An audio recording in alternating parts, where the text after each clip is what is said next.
IT에 관한 이야기를 가장 쉽게 전달해드리는 이무기 IT 트렌드를 읽다 일상 IT 시작합니다.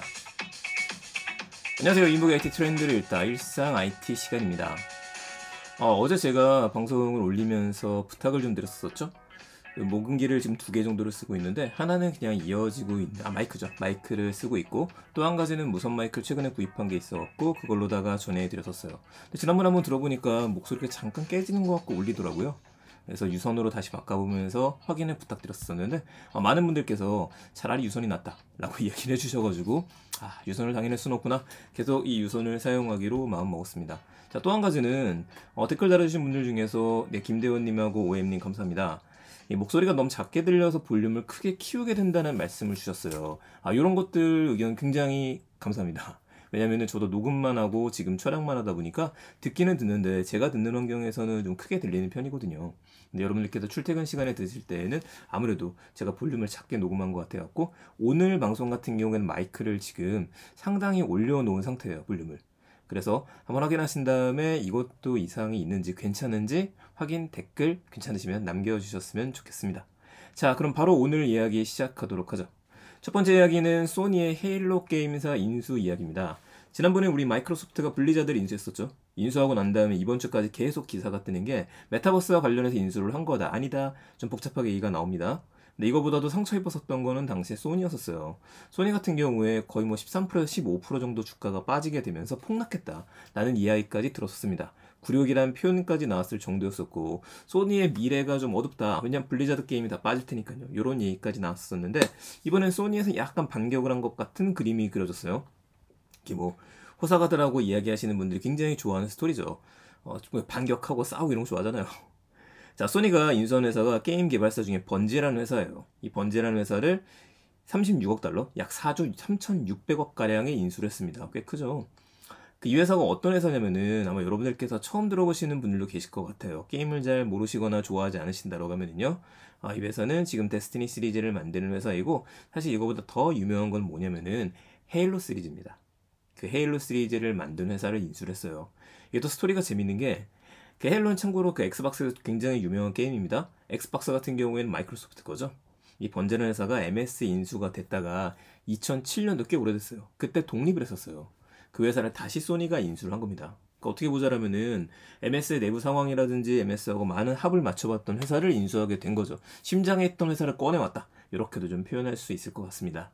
그래서 이거는 블리자드를 인수하다 보니까 소니가 급하게 인수한 거 아니야? 라는 얘기가 나오는데 우리 인수라고 하는 게 그렇게 되진 않잖아요. 시간은 꽤 오래 공을 들여서 가지고 오게 된 것 같고요. 다만 블리자드 인수한 거에 따라서 황급히 금액이 조절되지 않았었을까, 이 생각을 해보게 됩니다. 어쨌든 올해는 굉장히 재밌는 시대가 될 것 같아요. 게임 쪽에서는요. 한쪽에서는 큰 게임 회사들이 작은 회사들 혹은 큰 공룡들끼리 인수하는 일들이 벌어질 것 같습니다. 일단은 우리가 뭐 실탄은 갖고 있고 큰 회사를 인수를 해서 더 많은 것들 타이틀을 채워라, 이게 좀 나올 것 같고요. 두 번째는 위메이드가 터뜨리긴 했었는데 P2E 이쪽 시장도 굉장히 다채롭게 흘러가고 있죠. NFT가 적용이 되면서 블록체인 방식과 NFT 방식, 그리고 기존의 공룡 회사들, 엄청 큰 회사들이 서로 싸우는 모습들, 이 두 가지가 올해를 이끌어갈 것 같습니다. 자, 두 번째 얘기가 뭐죠? 두 번째 얘기는 저도 흥미롭고 바로 써보고 싶은 서비스가 하나 출시가 됐어요. 토스에서 출시가 됐고요. 이름은 뉴스카드입니다.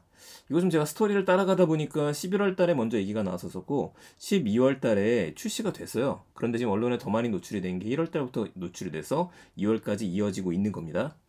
자, 초등학교 1학년부터 바로 사용할 수 있어서 만 7세부터 16세까지 가입할 수 있어요. 이러면 여러분들도 저처럼 괜찮은데? 라는 생각을 하시는 분들 계실 겁니다. 왜냐면은 현재까지 아이들이 쓸 수 있는 카드가 별로 없어요.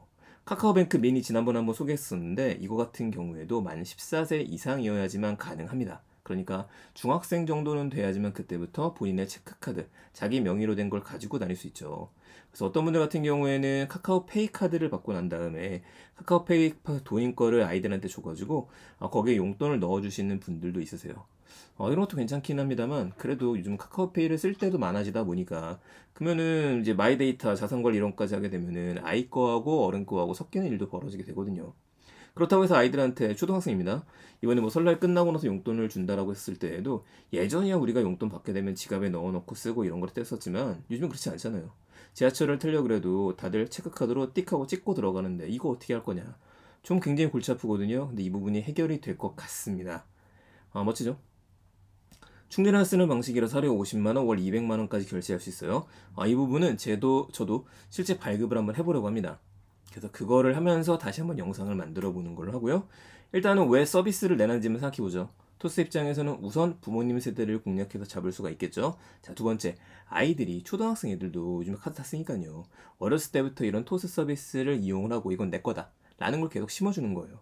거기 돈이 계속 충전될 수 있잖아요. 돈이 충전되면서 이걸로 자연스럽게 터치해서 물건도 사고, 터치해서 뭐 자동차 같은 것도 타고 기차나 우리 대중교통도 이용을 할 수 있고요. 여기다가 이제 아이들도 주식 투자까지 할 수 있게 된다라고 한다면 그 경험이 계속 이어질 수 있게 되는 것들이죠. 미래의 고객을 지금 미리 잡는 겁니다. 자, 이에 맞서서 당연하겠지만 금융회사들 치고 나와야겠죠. 카카오라든지 기존에 있는 금융권들이 어떻게 움직이게 될지 이 시장이 움직이는 거 보는 거 상당히 재밌는 일이 될 것 같습니다. 마지막 얘기입니다. 마지막 얘기는 제가 조금 더 재밌는 이야기라서 보여드리는데 트위터에서 프로필을 인증받은 NFT로 변경시키는 서비스가 시작이 됐습니다. 지금 바로 위에 있는 제 책 NFT 디지털 자산의 미래에서 한번 다뤘던 내용이에요. 곧 나올 거다. 이제 2월이 됐으니까 당연히 나왔죠. 책이 나온 시점 1월 말이었으니까요. 여러분들께서 혹시라도 보유하고 있는 NFT가 있으시다고 한다면 암호화폐 지갑 메타마스크라는 게 있죠. 혹은 다른 지갑들도 있는데 이런 것들을 연동시키는 겁니다. 트위터에. 연동을 시키게 되면은 내가 구매했었던 프로필을 가지고 와서 그 파일을 가지고 와서 쓸 수 있게 만들어 주는 거예요. 이게 조금 직접 보자는 헛갈리시게 될 텐데 잠깐 제가 이 프로필을 보유하신 분이 있어가지고 좀 가지고 왔습니다. 자, 보여드리면은 Introducing NFT Profile Pictures라고 되어져 있죠. 이게 뭐냐고 막 쭉 나오고 오케이 뭐 등록고요. 자, 이게 지금 코인베이스의 수석 디자인이라고 하시는 앤드류 첸 님이신데 이분 걸 보게 되면 육각형 모양으로 되어져 있어요. 요거예요. 오른쪽 보게 되면 동그란 모양으로 되어 있죠. 저 같은 경우에도 지금 동그란 모양으로 되어 있어요. 그래서 자기 NFT가 아닌 사람들 같은 경우에 동그란 모양으로 되어져 있고 이런 식으로 본인이 가지고 있는 NFT를 쓰는 사람들 같은 경우에는 육각형 모양으로 되어져 있는 겁니다. 자, 눌러보게 되면은 이렇게 지금 데스크립션 나왔죠? 도대체 어떤 번호인지 최근에 지금 어제하고 오늘 난리가 났죠. 슈퍼노멀 시리즈 244번째 거를 보유를 하시는 거고요. 눌러보게 되면 이더리움 방식이라서 쭉 어디서 샀느냐? 오픈시에 콜렉션 되어져 있다. 이런 내용들을 확인할 수 있게 되어져 있습니다. 재밌어요. 오픈시 누르게 되면 이제 그 사이트로 바로 넘어갈 거고요. 자, 이렇게 만들어 놓으면은 우선 이선원 서비스를 왜 만들어 놓았느냐? 자, 이 시장이 PFP 시장이라고 이야기를 합니다. 그러니까 프로필 픽처를 마음대로 바꾸는 시장이다. 이걸로 다 우리를 증명하는 시장이다라고 이야기를 하거든요. 이 시장은 앞으로 뜰 수밖에 없어요. 왜 뜰 수 있느냐? 자기를 보여주고 싶거든요. 우리 메타버스 이런 이야기 하지만은 결국에는 내가 나임을 증명할 수 있는 수단이 필요하고 이게 진짜 내 거라는 걸 입증할 수 있는 수단이 필요한데 마치 디지털 세계의 주민등록증처럼 활용할 수 있는 것들이 또 NFT가 될 수 있는 겁니다. 이 시장을 굉장히 빠르게 뛰어든 게 지금 트위터예요. 다만 우려도 있습니다. 앨런 머스크 같은 경우 이거 너무 싫다라는 표현을 했었거든요. 그리고 지금은 뭐 기터브나 이런 쪽에는 이쪽에서 NFT 프로필을 바꾼 사람들을 배제할 수 있는 프로그램도 올라오고 있습니다. 그 양분이 좀 되고 있는 상황이긴 합니다만 그래도 이런 것들을 한번 적용하는 거 그 의미 있거든요. 대신 누구나 지금 되지는 않아요. 국내에선 사용이 안 됩니다. 미국이라든지 캐나다라든지 북미 지역에서만 가능한데 트위터 기능 중에 트위터 블루라고 하는 기능이 있어요. 이게 월에 한 2.99달러, 한 3달러 정도를 내야 되는 유료 서비스입니다. 제가 굳이 그것까지 사용할 필요는 없잖아요, 우리가. 뭐 VPN으로 뚫을 수 있을 것 같기는 한데, 우린 좀 기다려야 될 것 같고, 과연 거기에서만 사용이 될지, 테스트가 끝나고 난 다음에는 굳이 유료 서비스를 쓰지 않아도 모두가 NFT로 프로필을 바꾸게 할 수 있을지에 대해서는 아직 명쾌하게 나오진 않았습니다. 좀 기다려야 될 것 같아요. 트위터 말고도 우리나라에서는 오히려 페이스북이나 인스타그램을 많이 쓰죠. 이 두 가지, 그 유튜브까지도 지난번 우리 유튜브 얘기하지 않았습니까? 올해 전략 중에 하나 NFT 얘기를 했었기 때문에 여기에서도 NFT로 프로필로 바꾸는 것들 적용하기 시작하게 된다면 이 시장은 굉장히 소용돌이 칠 수 있을 것 같습니다. 자, 오늘 관련된 이야기 여기서 마치도록 하겠습니다. 흥미로운 소식들이 굉장히 많아요. 이번 주에는요. 지금 지난주에 있었던 그 집시의 슈퍼노멀이라고 하는 NFT에서는 하나 획을 긋고 있는 서비스의 리빌이 진행이 되고 있습니다. 그러니까 8888로 지금 갇혀져 있었던 것들이 하나하나 내가 보유하고 있는 게 뭔지에 대해서 우리 상작각이라고 표현을 하는데요. 그 모델들이 나오고 있어요. 이미 여기 중에서는 22더리움에 팔린 것들도 있습니다. 재밌는 시장이라서 이 시장도 제가 다시 한번 모든 리빌이 끝나고 나면은 분석해서 이야기 드릴 수 있도록 하겠습니다. 오늘 내용 괜찮으셨으면 주변에 많은 공유 부탁드리고요. 오늘처럼 여러분들께서 들으시면서 뭔가 좀 불편한 점이 있다라든지 이 부분이 좀 개선됐으면 좋겠다라는 거 있으시면 언제든지 댓글 남겨주시기 부탁드립니다. 유튜브 제가 보고 있고요. 그리고 인스타 그리고 저희 오디오 클립에서 댓글 남겨주는 거 확인하고 있으니까요. 언제든지 남겨주시면 바로바로 반영할 수 있도록 하겠습니다. 감사합니다. 일상 IT였습니다. 저는 내일 또 찾아뵙겠습니다. 좋은 하루 되세요.